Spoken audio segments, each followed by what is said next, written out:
Imagine swallowing a live leech, feeling it thrash and bite all the way down your throat, and doing it on purpose because the end of the world is 48 hours away, and that slimy little parasite is your only ticket to survival. That is exactly how this story begins, and it only gets worse from there. Kang Ho is a man living his second life. He doesn't remember how he died, not exactly, but he remembers everything that came before. The apocalypse, the mutations, the endless running. In his first life, the world ended with a gamma-ray burst, a wave of cosmic radiation that swept across the entire planet in a single blinding flash. When it hit, every living person on Earth awakened a different power. The catch was brutal. Your power depended entirely on the last animal you consumed before the burst arrived. Some people ate chicken and became masters of song and dance, which sounds fun until you realize song and dance won't stop a mutated crocodile from eating you. Others accidentally swallowed a leather belt made from crocodile hide and transformed into 100-meter-long reptiles that devoured everything in their path. In his first life, all Kang Ho had eaten was a duck neck from a street vendor. He became a rat. Not a powerful rat, not a giant rat, just a regular-sized, hunted, pathetic rat that spent the entire apocalypse running from everything and barely surviving. He scraped by in the wasteland for years, always hungry, always afraid, always one step from being someone else's meal. Then he died, and woke up again, back at the beginning, before the burst, before the mutations, before any of it. But this time, something is different. This time, he has the Infinite Devour System. The rules are simple and terrifying. The stronger the creature he devours before the apocalypse hits, the stronger he becomes when it does. He has 3 devour slots, 3 chances to consume 3 creatures and absorb their genetic potential into his body. Choose wrong and he's a rat again. Choose right and he becomes something that the apocalypse itself should be afraid of.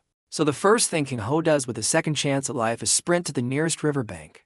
He finds a tank of leeches, big fat ones squirming over each other in the murky water. He remembers from his past life that a leech like this eventually evolved into a terrifying beast that could devour all living things. If he absorbs its genetic sequence now, before the mutation, he gets the foundation of that power without having to fight the monster version later. His stomach heaves just looking at it. The leech is the size of his thumb, black and glistening, pulsing with something that looks disturbingly alive. He reaches into the tank. The leech thrashes free from his grip and bites down hard on his finger, sinking in deep enough to draw blood. Pain shoots up his arm and rage flares through his chest. He stops caring about the disgust. He snatches the leech off his finger and shoves it into his mouth. It writhes violently against his tongue, against his teeth, against the walls of his throat as he forces it down. Every fiber of his body screams at him to spit it out. He swallows. A chime rings inside his head. Mutant leech successfully devoured, the system announces. Gene sequence extraction complete. The bite wound on his finger seals shut instantly, the skin knitting together like it was never broken. A surge of immense power floods through his entire body, hot and electric, like every cell is being rewritten from the inside. Kang Ho rushes to the nearest mirror and freezes. His black hair has turned a blazing crimson. His pupils have gone red, not bloodshot red, but a deep glowing scarlet that looks like something burning behind his eyes. And then he sees it. A mouth has appeared in the center of his right palm. Not a tattoo, not a scar, an actual mouth with lips that can open and close. He can feel it clearly, like a second set of teeth connected directly to his nervous system. With a single thought, that palm mouth can drain the blood from any living creature it touches. He tests the toggle and the crimson hair fades back to black. The red eyes return to normal. The palm mouth vanishes beneath smooth skin. He can switch it on and off at will. Good, that makes things easier. But the excitement dies quickly because the clock is ticking.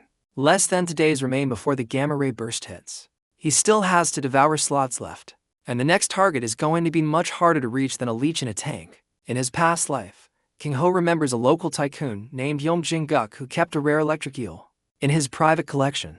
During the apocalypse, that eel mutated into one of the most powerful beasts in the region. If Kang Ho can devour it now, before the mutation, the power jump would be enormous. The problem is that Yeom Jin-guk is one of the richest men in the country, surrounded by private security, armored vehicles, and the kind of paranoia that comes from having more money than trust. An ordinary person can't get close to him. But Yeom Jin-guk has a daughter. Her name is Yeomi, and she attends one of the country's top universities. She keeps a low profile, drives home every day after class in a Rolls-Royce that picks her up behind the campus park, flanked by 3 bodyguards who think they're invisible. Kang Ho arrives at the park early and waits. Sure enough, Yeomi appears, walking toward the gleaming car with the casual confidence of someone who has never had to worry about money or danger in her entire life. Just as she reaches for the car door, Kang Ho shouts one word across the park. Kidnapping. Yomi's expression doesn't change. Not even a flicker. But her 3 bodyguards explode into action. The lead guard draws a baton and charges straight at Kang Ho with the kind of speed that comes from years of professional training. Kang Ho drops him with a single casual punch. The man crumples like his strings were cut and hits the pavement face first. The other 2 bodyguards freeze, suddenly unsure whether their training covered whatever they're looking at right now. Kang Ho walks up to the Rolls Royce, plants his foot against the side panel and kicks. The car slides 8 meters across the pavement like a toy, tires screeching, leaving black rubber streaks on the asphalt. In the face of absolute power, resistance is pointless. Yomi watches all of this and forces herself to stay composed. She asks the obvious question. Is this about the money or about her? Kang Ho tells her to call her father. Tell him to bring the rare electric eel from his private collection. Yomi stares at him for a long moment, trying to process the fact that a kidnapper has just asked for a fish. Not ransom money, not hostages, not political leverage. A fish? She makes the call. On the other end, Yom Jin-guk explodes with fury, swearing that whoever dared threaten his daughter will not survive the night. He sends an army of private security to the park while simultaneously ordering his driver to go home and retrieve the eel. Half an hour later, armored vehicles surround the park from every direction.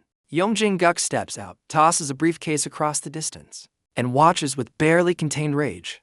Kang Ho opens the briefcase, reaches in, and grabs the electric eel with his bare hand. The thing writhes and crackles, carrying enough voltage to kill a full-grown bull. Right in front of 30 armed soldiers, a tycoon, and his horrified daughter. Kang Ho shoves the entire eel into his mouth and swallows it alive. The crowd goes completely silent. The system chimes. Electric eel gene sequence extraction complete. Scarlet Thunder armament acquired. With a single thought, his black hair blazes red again. His left hand conjures a ball of crackling lightning, blue-white sparks dancing between his fingers. He tosses it casually into the air above the soldiers. It detonates in a burst of electric arcs that spread across the entire park. In a fraction of a second, every soldier drops instantly, weapons clattering to the ground. Only Yomi and Yom Jin-guk are left standing, untouched, staring at the man who just knocked out 30 armed professionals with the lightning ball he threw. Like a tennis ball.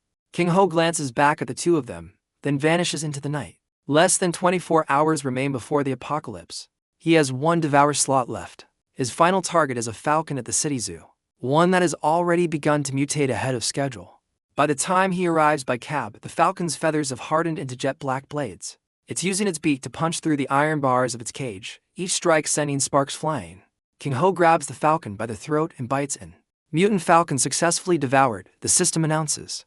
Thunder wings acquired, capable of flight, lightning discharge, and feather blade attacks. Black wings unfold from his back, each feather edged with a razor sharpness that catches the zoo's fluorescent lights. He launches into the sky to test the new ability, climbing above the city skyline in seconds. That's when his stomach lets out a growl so loud it echoes off the buildings below. He flies to the nearest supermarket, lands in the middle of the produce section, and tears into 20 pounds of raw beef. Before the last screaming customer finishes running out the door. Just as he wipes his mouth, his phone rings. It's Yomi, and her voice is frantic. Something's gone wrong at the villa, she says. Humanoid monsters have broken in. Can you come? Kang Ho hangs up and processes the information in a single breath. The chaos has started early. In his past life, the gamma ray burst hit at the exact moment the 48-hour countdown ended. This time, it came ahead of schedule. Is it because of his rebirth, or something else entirely? The question flashes through his mind and he shoves it aside. This is not the time for that. With a single thought, his transformation hits full power. His black hair erupts into blazing crimson. A tide of burning red churns behind his eyes. Behind him, a pair of wings built from jet black bone snaps open to nearly 4 meters wide. Every feather crackling with blue-white electricity. Sparks rain down and scorch dark marks into the supermarket tiles as he bends his knees, shatters the skylight above him, and rockets into the sky. Below, the familiar city skyline is twisting. The lights are going out, not in a clean blackout but patch by patch, as though something is greedily swallowing the light. Columns of thick smoke rise from burning buildings. Howls that don't sound human echo between the towers. Scattered bursts of gunfire crackle and go silent. Through the howling wind, Kang Ho can see the chaos on the streets below. Vehicles have crashed into each other, trailing smoke. People sprint in every direction, each one chased by a dark shape moving with unnatural speed. A stray dog, swollen to 3 times its normal size with bloodshot crimson eyes, pounces on a pedestrian. The smell of blood reaches Kang Ho even at this altitude. The stench of the apocalypse is thick enough to choke on. He pushes his speed higher, carving a blurred streak of blue-white lightning through the low skies. He races toward the villa district on the west side of the city. The Yom family villa sits behind iron railings that have been violently twisted open, tearing gaps in the perimeter. In the garden, several bodies in bodyguard uniforms lie in contorted positions on the grass, blood splattered across the manicured lawn and decorative stones. About 8 dark figures are laying siege to the building. They have roughly human outlines, but their skin has turned an unnatural ashen white, like corpses that have been dead for weeks. Yet they move with horrifying speed, running on all fours like animals. From the tips of their fingers extend sharp black spurs that look like bone. They're clawing and slamming against the villa's heavy hardwood doors and bulletproof windows, and the glass is already webbed with cracks. One of them catches a scent from above and snaps its head upward. Kang Ho gets a clear look at its face. The features are still human, but warped beyond recognition. Its mouth is split open all the way to the ears, revealing a jagged mess of fangs. Its eyes are cloudy, milky white with no pupils at all. There is nothing left inside those eyes but a naked, ravenous hunger for living flesh. D-rank humanoid corpse variants, the most common monster of the apocalypse. Roughly twice the strength and speed of an ordinary person, no intelligence. Nothing left but pure hunting instinct. In small numbers, manageable. In groups of 8, with bodyguards already dead and bulletproof glass cracking. Dangerous enough to finish everyone inside. Through a second-floor window, Yomi's face flashes into view, pale and terrified. But her hands are clutching something tightly, and whatever it is, it's emitting a faint green glow. Kang Ho's wings give a powerful beat, and he drops into a sudden dive. So fast he leaves an afterimage trailing in the air behind him.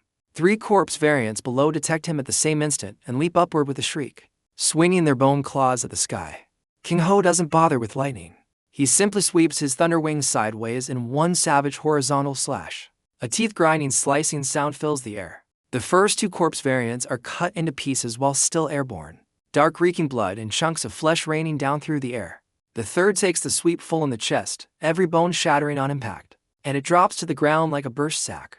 It twitches twice and goes still.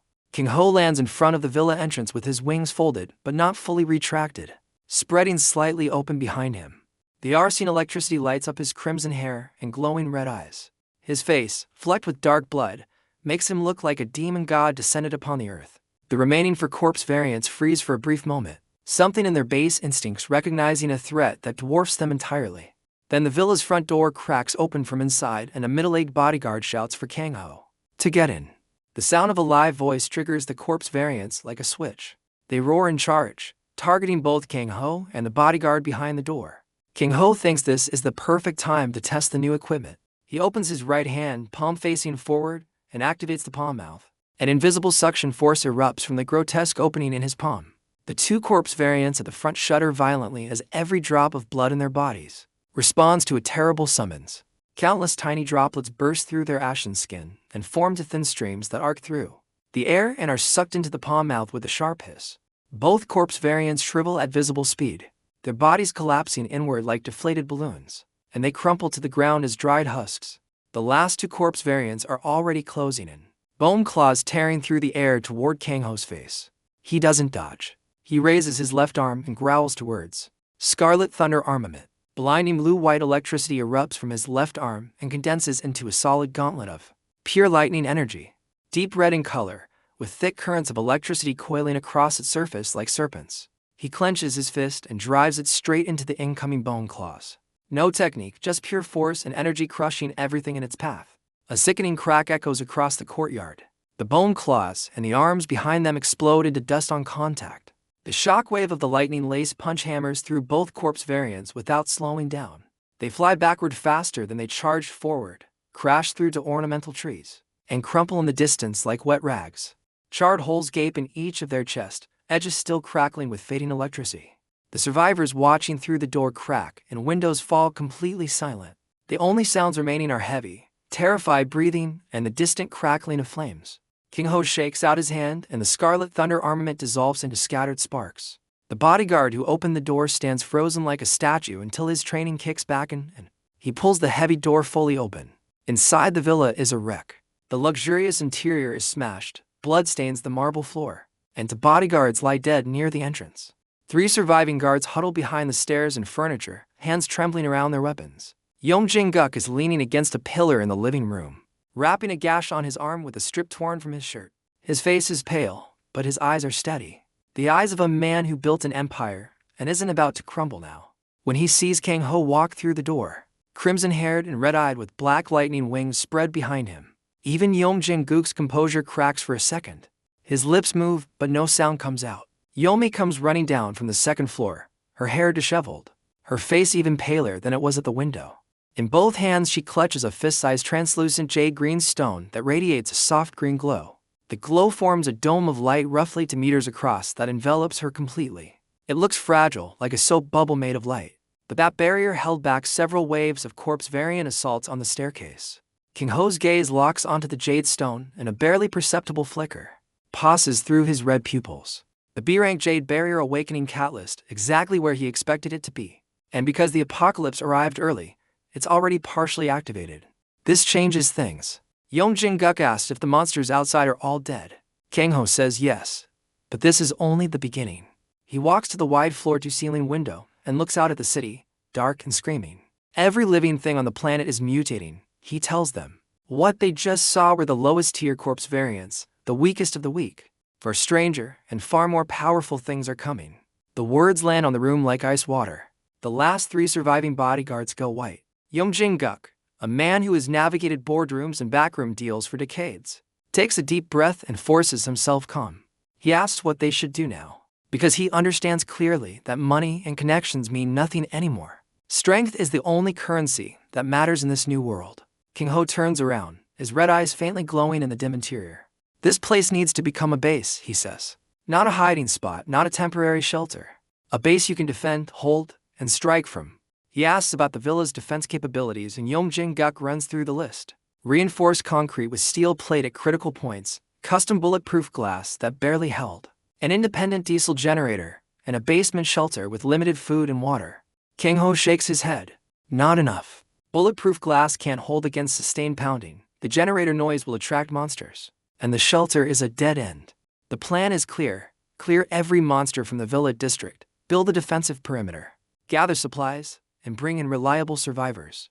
He points at the jade stone in Yomi's hands and asks how long she can maintain the barrier and whether she can expand it. Yomi focuses, and the pale green dome slowly stretches until it covers most of the living room.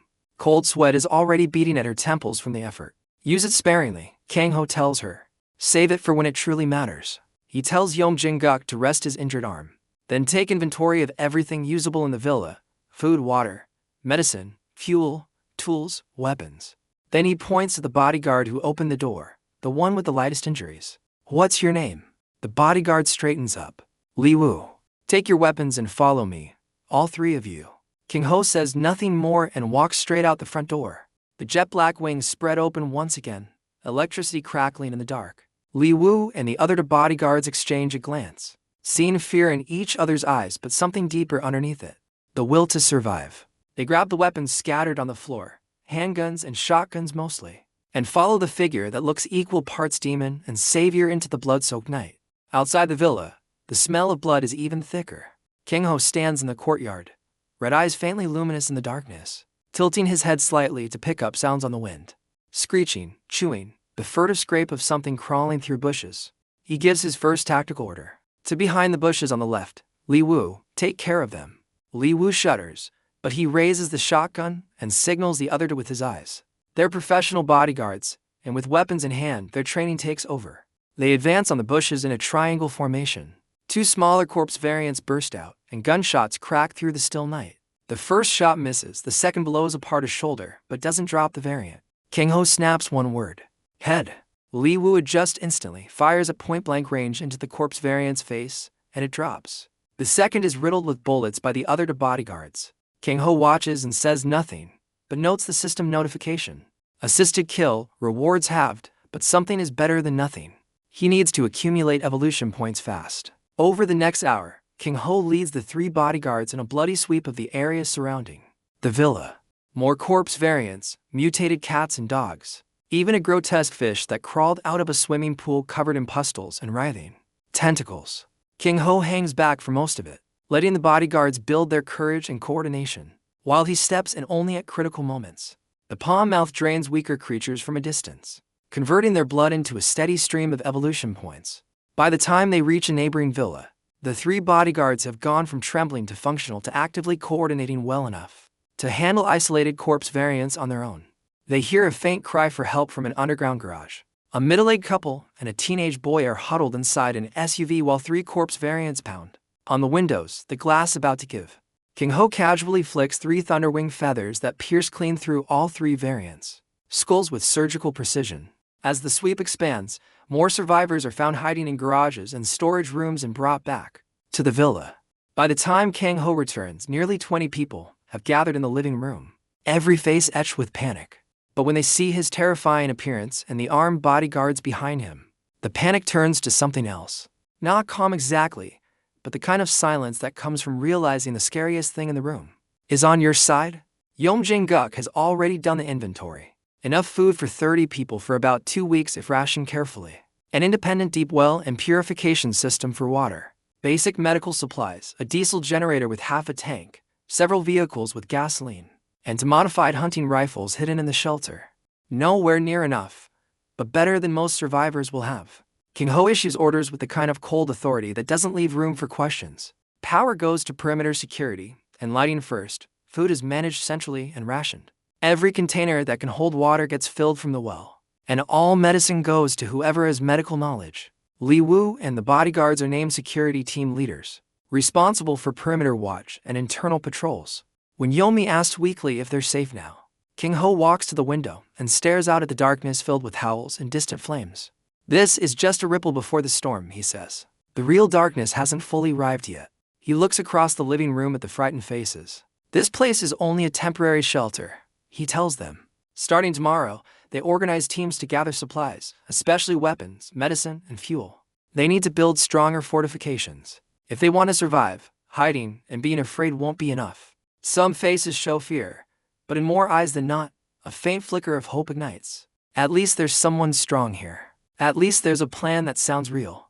At least here, they have a chance. Later, alone in a guest room with the door closed, Kang Ho pulls up the system interface. 3 devoured genes, mutant leech with B-rank potential, rare electric eel with C-rank potential, mutant falcon with C-rank potential. Current abilities, basic regeneration, constitution enhancement, the palm mouth that absorbs blood and converts it to evolution points, scarlet thunder armament at level 1, thunder wings at level 1, and passive lightning manipulation. Total evolution points, 1,768, and a critical note at the bottom. Core devour slots are exhausted. All future evolution relies on evolution point upgrades and ability fusion. No more swallowing creatures for new base abilities. From this point forward, everything depends on upgrading what he already has and finding ways to fuse them into something greater. He spends 1,000 points immediately. 500 on upgrading Scarlet Thunder armament to level 2, increasing lightning condensation speed, enhancing defense and attack power, and enabling it to partially cover his body instead of just one arm. 500 on Thunder Wings level 2. Improving flight speed and agility, strengthening the feathers, and unlocking short burst acceleration. 768 points remain in reserve for emergencies. Just as he's about to close the interface, something catches his eye. At the very bottom of the display, an extremely small, semi-transparent text that has never appeared before, a single line. High energy fluctuation detected. High-risk energy tide anomaly. Associated entity. Yomi. The text flickers once and vanishes. Kang Ho's brow creases. The apocalypse came early, and the system is linking the anomaly directly to Yomi. Her jade barrier awakening is apparently not as simple as it seemed. Outside the window, far across the horizon, something indescribable stirs within the darkness that has swallowed the stars and the moon.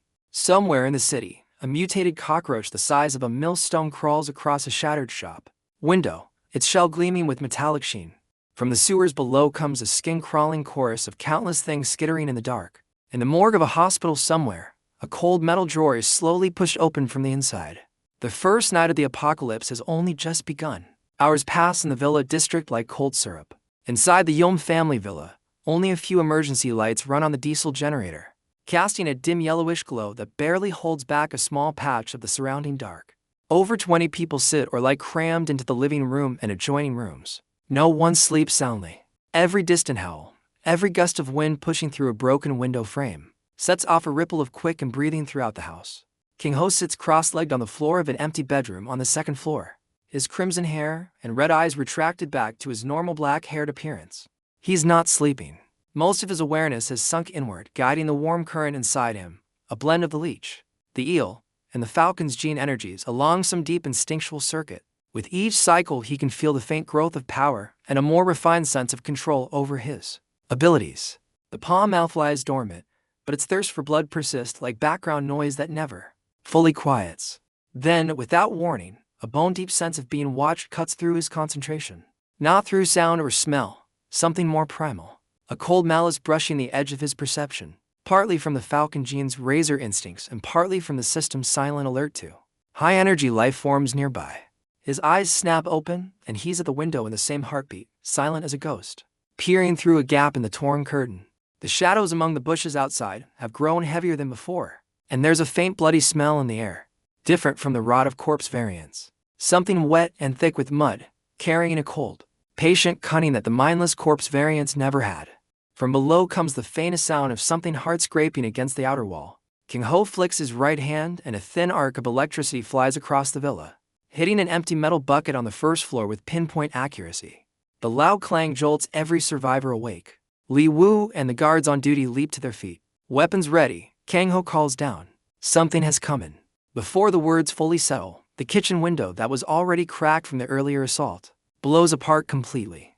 A dark shape explodes inward in a shower of glass and hits the floor without a sound. In the dim light, it reveals itself, roughly the size of a large dog, moving on all fours, but its form is closer to a gecko. Dark green scales coated in something slick and viscous blend almost perfectly into the surrounding shadows. A thick tail whips back and forth. Its head has no eyes, only a massive mouth split nearly all the way to the back of its neck, lined with dense rows of hooked fangs dripping with thick saliva. Its limbs end not in claws but in suction cup structures, the very things that let it climb the outer wall in total silence. King Ho recognizes it instantly from his past life. Stalker, C rank, specializes in ambush and stealth attacks, armored scales that resist standard handgun rounds, enormous bite force, but low intelligence with predictable attack patterns. Li Wu fires the shotgun, but the stalker is blindingly fast. It dodges the blast, only catching a few pellets that spark harmlessly off its scales. Its thick tail whips out and sends the dining table crashing across the room. Then its hind legs coil, and it launches like a compressed spring at the nearest survivor. A man clutching a golf club. Kang Ho moves. 3 feathers crackling with blue-white electricity streak down from the second floor like precision sniper rounds, cutting off the stalker's attack path. The stalker wrenches its body sideways mid-leap and avoids 2 of them. The third feather punches clean through the vulnerable joint of its right hind leg. Lightning detonates on impact and the stalker screeches, losing all balance, crashing to the floor with thick green blood oozing from the wound. Li Wu and the bodyguard seize the moment and pour concentrated fire into the injured area where the scales are compromised. This time the bullets punch through, but at that exact moment, a crash from the front entrance. 2 more stalkers are forcing their way in through the shattered glass of the doorway. King Ho barks Yomi's name. Yomi, who has been sitting rigid beside her father with the jade stone clutched in both hands, jolts at the command. Fear nearly suffocates her as she watches the stalker's grotesque eyeless head forcing itself through the broken glass.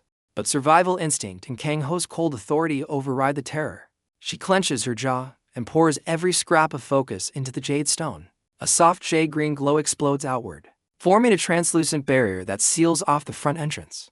The 2 stalkers slam headlong into it and bounce back as though hitting an invisible rubber wall. Now King Ho vaults from the second floor, thunder wings snapping open with a thunderous crack. He uses the momentum of his drop, right fist clenched, scarlet thunder armament flooding up his entire arm. The punch connects with the wounded stalker's skull, and the scales that shrugged off bullets collapse and shatter like wet paper under the condensed lightning force. The headless stalker twitches twice and goes still. Without stopping, Kang Ho lunges toward the 2 stalkers dazed from hitting the barrier. To heavy thuds mixed with the crack of shattering bone and the explosion of lightning, and both stalkers are slammed to the floor, charred holes gaping in their bodies. Silence falls again. King Ho folds his wings and stands there looking as unbothered as if he just swatted a few insects. But his mind is already working. Stalkers are aquatic or amphibious mutants that prefer damp environments and don't normally stray far from water. They don't attack proactively. Their presence here means something stronger drove them out of their territory. Something in the ornamental lake at the center of the villa district. Something big enough to scare C-rank predators into fleeing toward the light and noise of a human settlement. He issues orders to reinforce every ground floor window, barricade the front door with heavy furniture, and increase the watch on the side facing the water.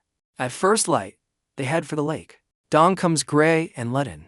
The once manicured villa district is stained with dark blood, unidentifiable slime, and the lingering stench of burnt flesh. Kang Ho leads Li Wu and for selected men out of the villa toward the ornamental lake. Zhao Jiangwo, a company owner carrying the golf club from the night before. Old Zhou, a broad-shouldered gardener. Xiao Chen, a sharp young security guard. And Old Wu, a quiet middle-aged man who served in the military for several years. Each holds a crude weapon, axes and iron pipes mostly, their faces carrying equal parts fear and grim resolve. Kang Ho tells them to spread out, watch the water surface and the grass along the bank.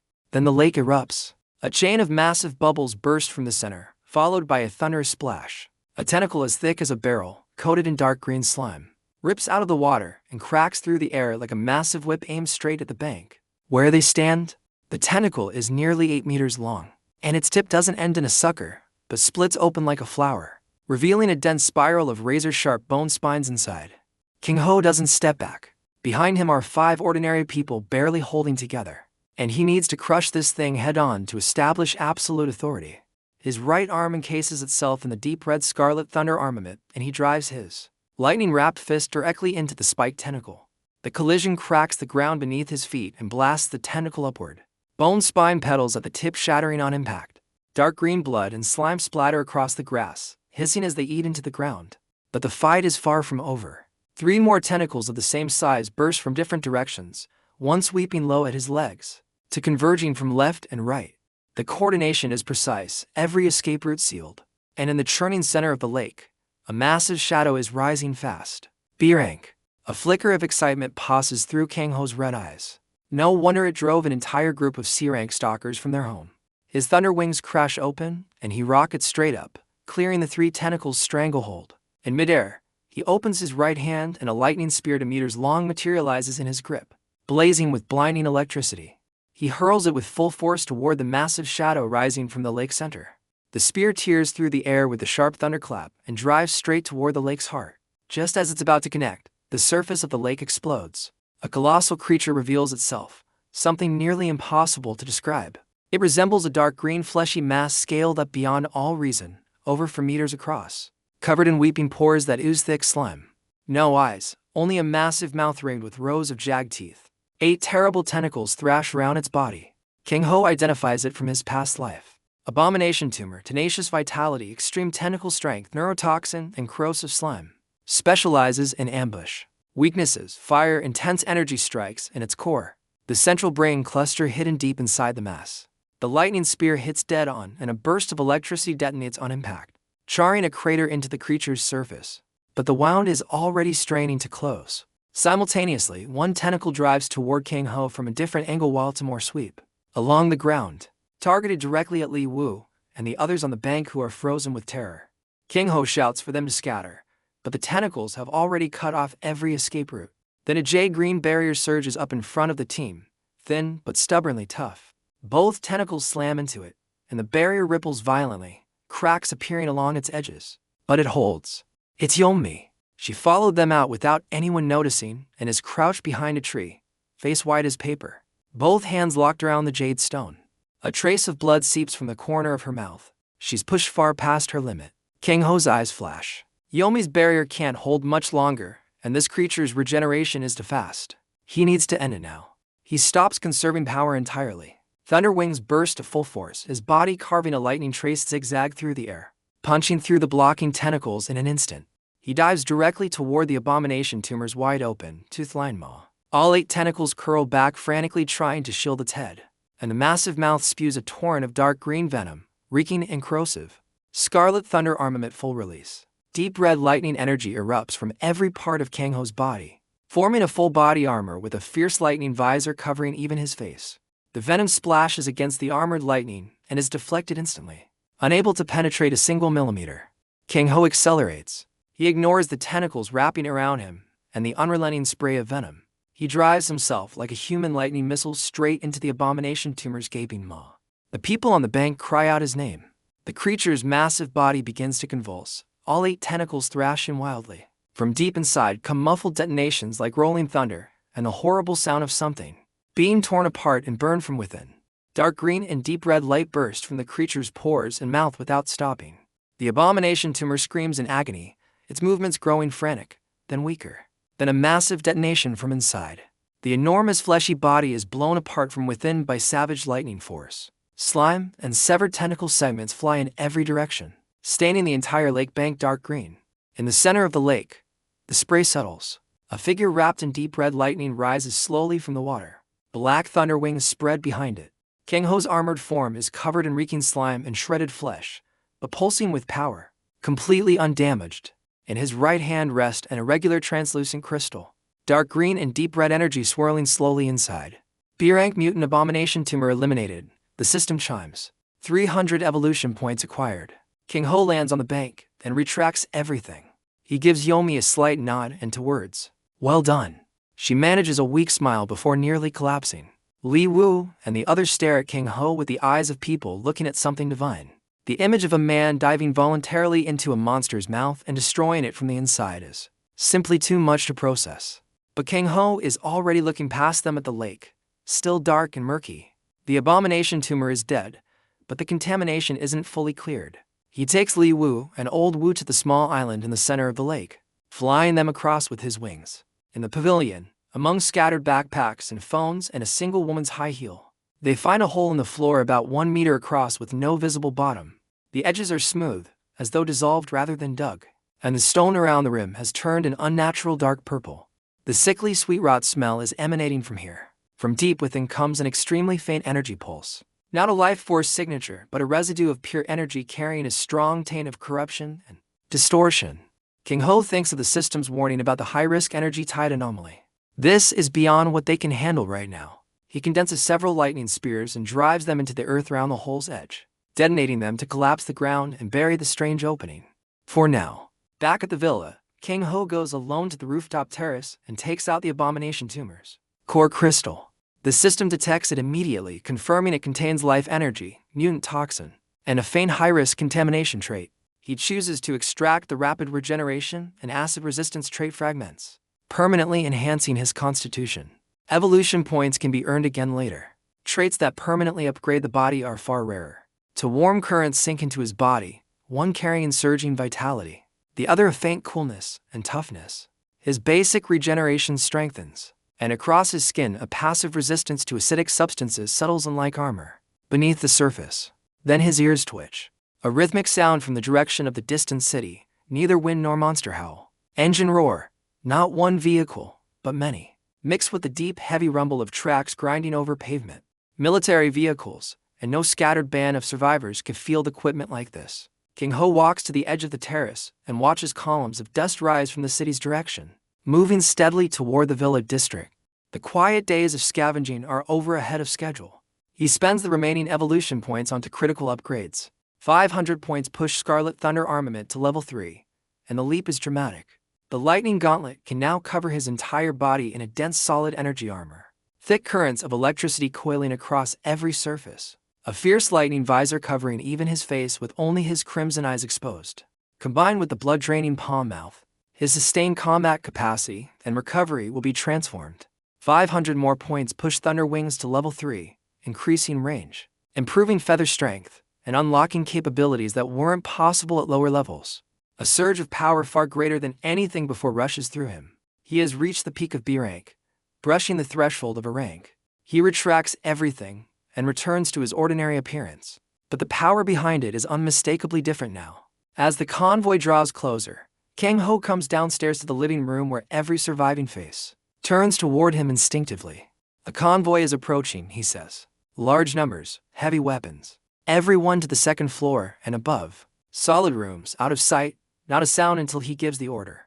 Yomi is to conserve her energy and not use the barrier unless there is absolutely no other choice. Li Wu urges the survivors upstairs quickly and silently. Only Kang Ho, Yom Jin Guk, Yomi, Li Wu, and Old Wu remain on the ground floor, watching through the narrow observation slots in the reinforced door. The convoy comes to a stop on the main road at the outer edge of the villa district. Infantry fighting vehicles on tracks, painted in uniform dark green but with no standard military markings. In his past life, Kang Ho saw this pattern over and over. Order collapsed fast in the early apocalypse, and scattered military units and powerful factions moved quickly to seize resource points and set themselves up as independent powers. People who roll up to someone else's base with heavy weapons are rarely here to negotiate. Prepare for a confrontation, Kang Ho says. Remember, we are one unit now. The words are cold and flat, but they hit the remaining group like a shot of adrenaline, steadying them just enough.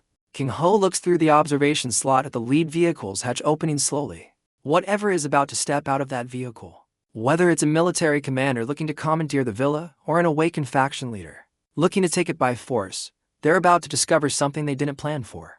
That the man standing behind this reinforced door just dove into a beer-anked monster's mouth an hour ago and blew it apart from the inside. That he drained 8 corpse variants dry with the mouth in his palm. That 3 devoured gene sequences run through his veins, each one screaming for more. That his full-body lightning armor can shrug off corrosive venom like water off glass. And that the Infinite Devour System has only just begun to show what it can do. They don't know any of that yet, but they're about to. Kang Ho's hand flexes at his side, and the palm mouth opens and closes once in the dark. A silent, hungry grin. The apocalypse arrived early. The monsters are evolving faster than anyone predicted. A mysterious energy anomaly is linked to Yomi and her jade stone. A strange hole in the lake island is pulsing with corrupted energy from underground. And now an armed convoy has parked itself at the edge of the only defensible position Kang Ho has managed to establish. In his first life, Kang Ho was a rat, hunted by everything, surviving on scraps, hiding in shadows while the strong devoured the world. He spent years like that watching people with power abuse it, watching the weak get consumed, watching the apocalypse grind humanity into something unrecognizable.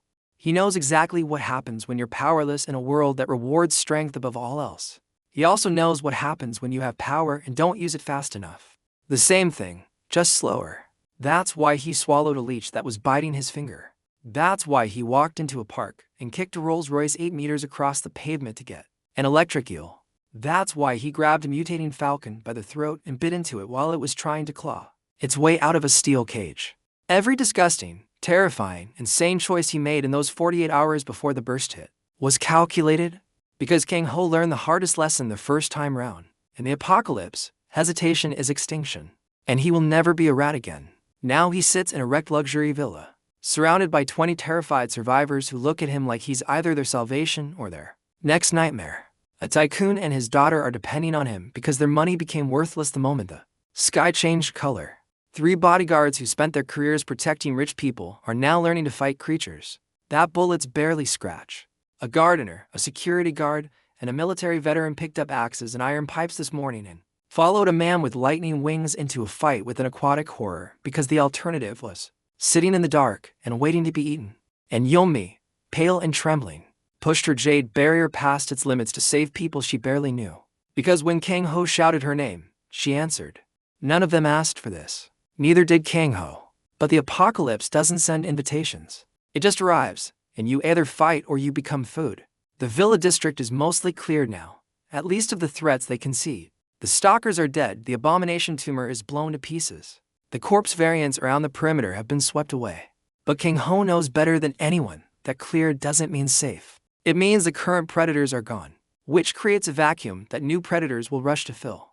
The hole in the lake island is still there, buried under collapsed earth, pulsing with energy that the system flagged as a high-risk anomaly. Whatever is underneath that hole hasn't left. It's waiting, and the bloodstone phenomenon in the sky, that deep crimson aurora barely visible behind the clouds, isn't something Kang Ho saw this early in his first life. The timeline has shifted, and not all the shifts are in his favor. But Kang Ho has 3 gene sequences running through his veins, each one more powerful than anything he had in his entire first life.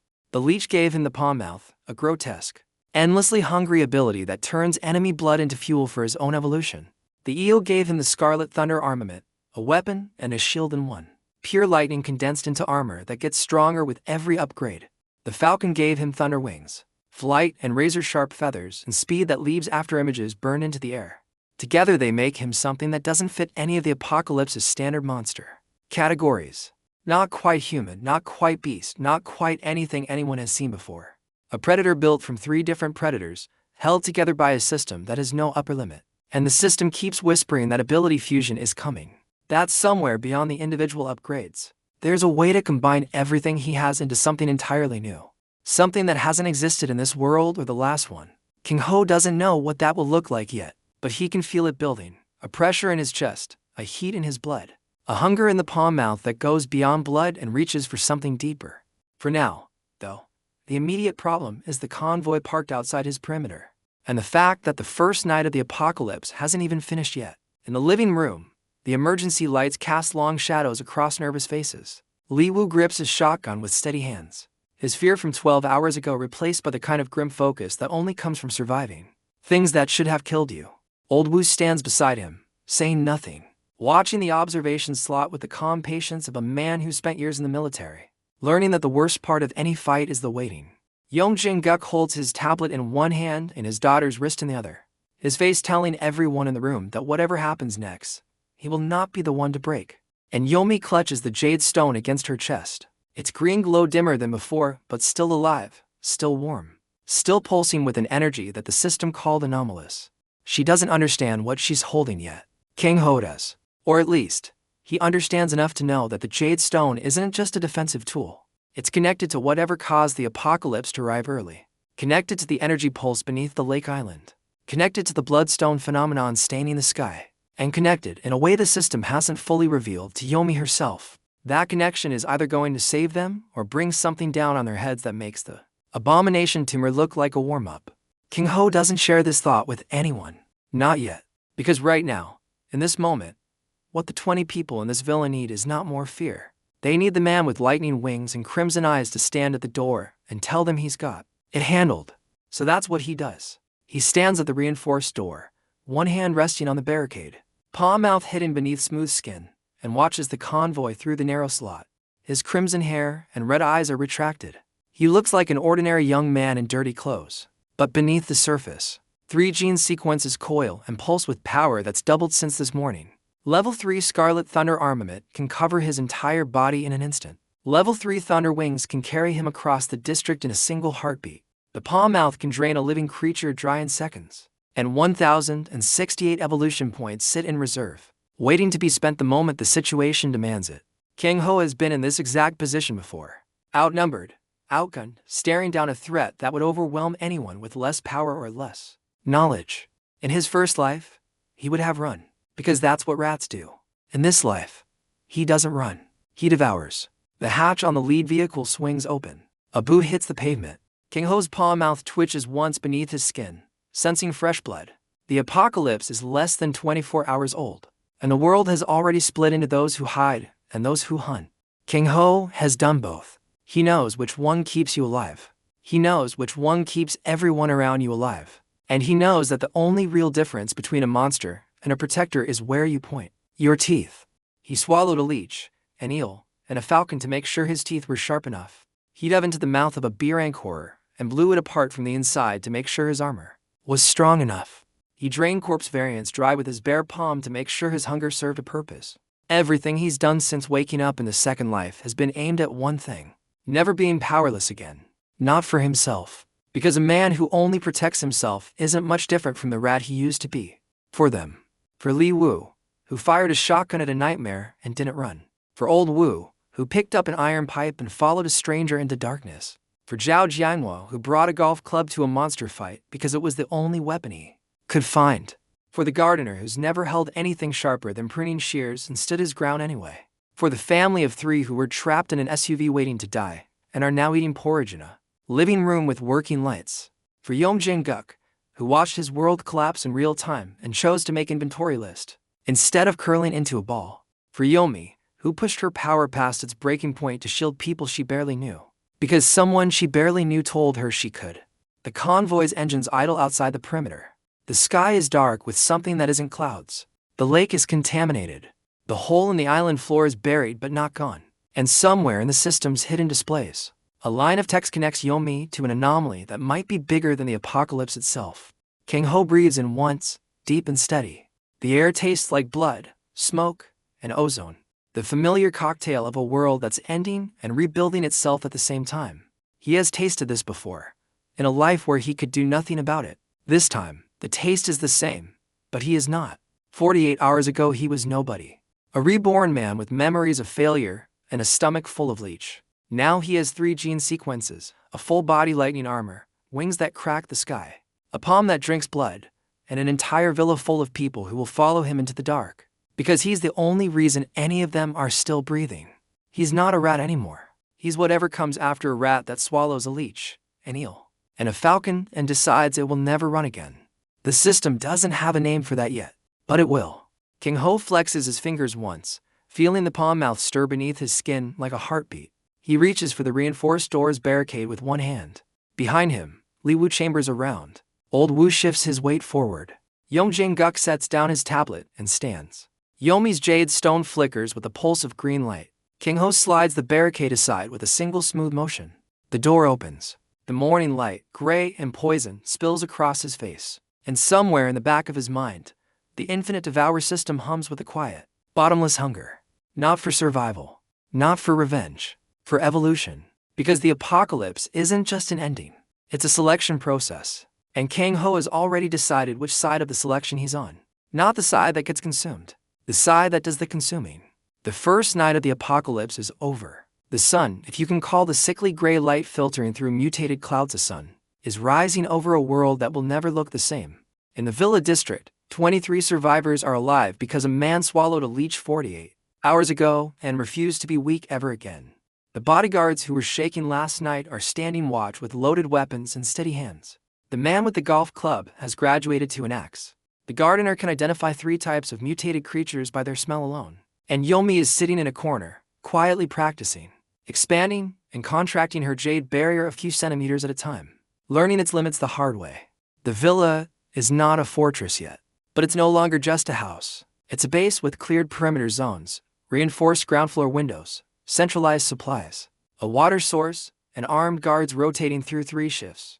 It has walls because Yom Jin-guk had the money to build them. It has weapons because Li Wu had the training to use them. It has a barrier because Yomi has a jade stone that pulses with energy the system calls anomalous. And it has Kang Ho, who walked into the apocalypse with nothing but 3 devoured creatures and a system that promised infinite evolution, and in less than a single day turned a luxury villa surrounded by the dead into a functioning survival base surrounded by people willing to fight. He did it with lightning and blood and a palm that eats. But more than that, he did it with something the system can't measure. The knowledge of what it feels like to be powerless. And the absolute, bone-deep refusal to feel it ever again. The convoy sits outside the perimeter.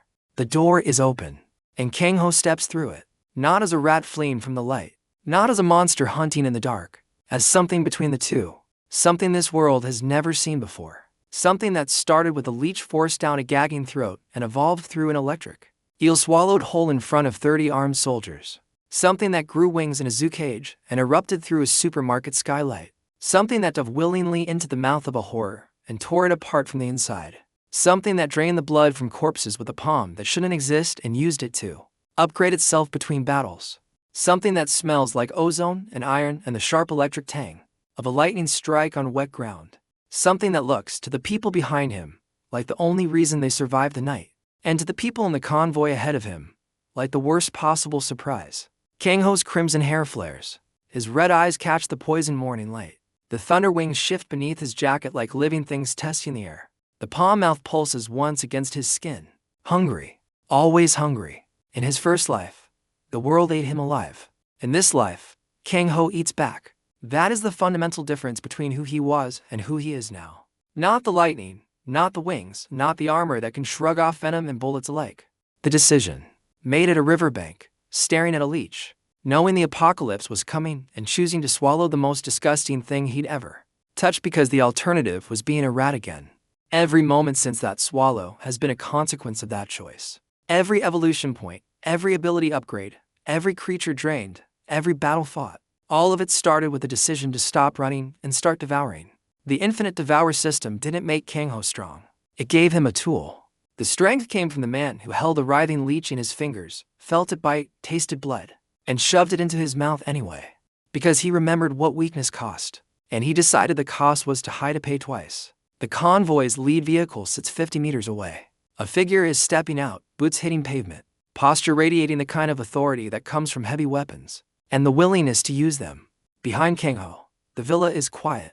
23 people holding their breath. A jade stone pulsing with green light. A tycoon with a tablet and a bandaged arm. 3 bodyguards who learn to shoot monsters in the head. And a man who knows, from hard personal experience, exactly how the first week of the apocalypse unfolds. He knows the factions that form, the betrayals that follow, the territories that get carved up while the bodies are still warm. He knows which decisions matter and which ones just look like they do. And he knows that the next 30 seconds will determine whether the Yom Villa remains a base or becomes a battleground. Kang Ho lets his ordinary appearance drop. His hair blazes crimson. His eyes go red. The thunder wings snap open behind him, crackling with blue-white electricity in the gray morning light. The scarlet thunder armament flickers across his left arm, ready to deploy at a thought. The palm mouth stirs once beneath his right hand's skin. He doesn't attack. He doesn't threaten. He just stands there, visible, undeniable. A demon god on the doorstep of a villa that smells like blood and porridge, with lightning crackling behind him and the sunrise burning crimson in his inhuman eyes. The message is simple. This place is taken. These people are mine. And if you want to negotiate, you negotiate with the thing standing in front of you. Not the survivors behind me. Not the tycoon with the money. Not the girl with the jade stone. Me. The figure from the convoy stops walking. Kang Ho can see the exact moment recognition hits, the widening of the eyes. The involuntary step backward, the hand reaching for a weapon, and then freezing halfway there. Because some threats announce themselves with armies and guns, and some threats announce themselves by standing perfectly still while electricity crawls across their body like a living thing. The second kind is always more dangerous. The first night of the apocalypse is over. The second day has begun, and Kang Ho, the man who devoured a leech, an eel, and a falcon to claw his way from the bottom of the food chain to somewhere near the top, is standing exactly where he planned to be, at the front door, between the darkness and the people who depend on him. The Infinite Devour System pulses in the background of his awareness, patient, waiting, always calculating the next evolution. His abilities are strong, but they're not finished. The system keeps hinting at ability fusion, at a tier beyond individual upgrades where his 3 gene sequences might combine into something unprecedented. He doesn't know what the fusion will look like. He doesn't know what it will cost, but he knows it's coming. And when it does, the gap between him and everything else in this ruined world will become a canyon. Until then, he fights with what he has. Lightning, wings, blood, and the cold clarity of a man who already lived through the end of the world once and learned nothing except how to survive the next one better. Kang Ho faces the convoy. The wind carries the stench of decay and diesel fuel. Behind him, someone whispers something that sounds like a prayer. Above, the sky is stained with the faint crimson haze of the bloodstone phenomenon. A warning that the world's mutations are accelerating faster than even the system predicted. Below, buried under collapsed earth on a small island in a contaminated lake, a strange hole pulsing with corrupted energy continues to exist, patient and unresolved. And somewhere inside Yomi's jade stone, threads of green light coil and shift in patterns that match nothing in Kang Ho's memory of the first apocalypse. Everything is connected. The early rival, the anomalies, the jade stone, the hole, the convoy. Kang Ho can feel the threads pulling tighter around him, drawing him towards something massive and inevitable. He doesn't understand it yet, but he will. Because understanding is what separates a survivor from a victim. And Kang Ho stopped being a victim the moment he swallowed that leech. The convoy's lead figure raises a hand, whether in greeting or command, it's not clear yet. Kang Ho doesn't move. He just watches with those burning red eyes and lets the electricity speak for him. 48 hours ago, he was a dead man reborn with nothing but memories of failure and a system that promised him a second chance. 24 hours ago, he swallowed an electric eel in front of a tycoon's private army and walked away untouched. 12 hours ago, he dove into a monster's mouth and blew it apart from the inside. 1 hour ago, he upgraded his power to a level that touches a rank. Right now, he's standing between an armed convoy and 23 people who will not survive without him.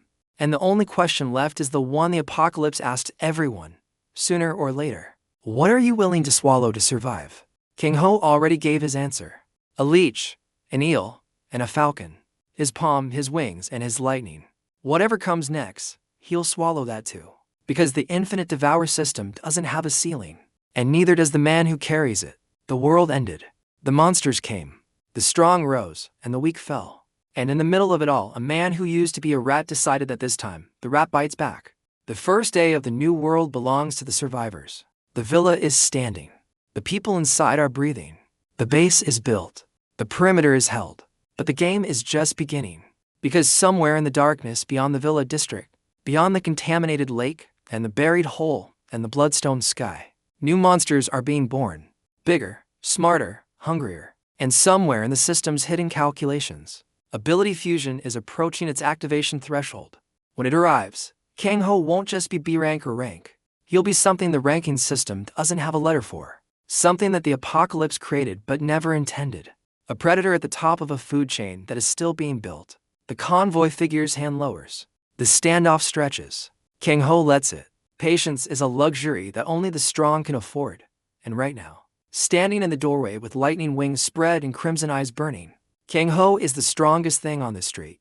Maybe the strongest thing in this district. Maybe the strongest thing in the city. He doesn't know yet, but he knows one thing with absolute certainty. Whatever is out there, whether it's military forces or mutated horrors or the source of the energy, anomaly pulsing beneath the lake, he will face it. He will devour it. And he will evolve. Because that is the deal he made with the universe when he swallowed a leech at a river bank and chose to stop being prey. The Infinite Devour System doesn't promise safety. It promises growth. And growth in the apocalypse is the only kind of safety that exists. Kang Ho breathes in. The air tastes like the end of everything. He breathes out. And it tastes like the beginning of something new. 23 survivors behind him. An armed convoy ahead. A contaminated lake to the east. A buried anomaly beneath the island. A jade stone with secrets that haven't been revealed. And a system that hums quietly in the background, whispering one word over and over. More. Kang Ho's crimson hair catches the sickly morning light. His thunder wings settle behind him, electricity fading to a low steady crackle. The palm mouth goes still beneath his skin, dormant but never truly sleeping. He straightens his shoulders, looks a convoy dead on, and takes one step forward. Just one. It's enough. That single step, taken by a man who devoured 3 creatures and survived the first night of the apocalypse standing up, carries more weight than the armored vehicle parked 50 meters away. Because the vehicle represents force. Kang Ho represents something else. The willingness to walk toward the danger when every rational instinct says to hide behind the door. That's what makes a leader in the apocalypse. Not the lightning, not the wings, not the armor. The step, the one step forward when everyone else is stepping back. Behind him, Li Wu watches through the observation slot and grips his shotgun a little tighter. He doesn't follow, but he doesn't look away either. And that, in the first hours of a world that has forgotten what civilization means, is enough. Kang Ho swallowed a leech at a river bank because the apocalypse was coming. He swallowed an eel in a park because the apocalypse was close. He swallowed a falcon in a zoo because the apocalypse had arrived. He dove into a monster's mouth because the people behind him needed to survive the night. And now he steps toward an armed convoy because those same people need to survive the morning. The pattern is clear. Kang Ho devours whatever stands between him and the next day. Monsters, obstacles, fear, his own weakness. He swallows it all. And every time he does, the system rewards him with something new. A new ability, a new upgrade, a new threshold crossed. The cycle is simple and brutal and exactly the kind of logic the apocalypse runs on. Consume or be consumed. Evolve or go extinct. The morning light strengthens. The convoy sits still. 23 people breathe behind a reinforced door. And Kang Ho, standing alone between them and whatever comes next, feels the Infinite Devour System pulse one final time. Ready. The word is his own, not the system's. But it might as well be both. Because in this world, at this moment, the man and the system want the same thing. Not survival. Evolution. The difference between a rat and a god is 3 devoured creatures, one impossible system, and the refusal to ever kneel again. Kang Ho made that trade at a riverbank with blood on his fingers and a leech in his throat. Every step since then has been uphill. Through blood and venom and lightning and the screams of things that should never have existed. But every step has been forward. And Kang Ho does not step back. Not anymore, not ever. Not for anything that walks, crawls, or slithers in the dark of a world that thought it could eat him alive.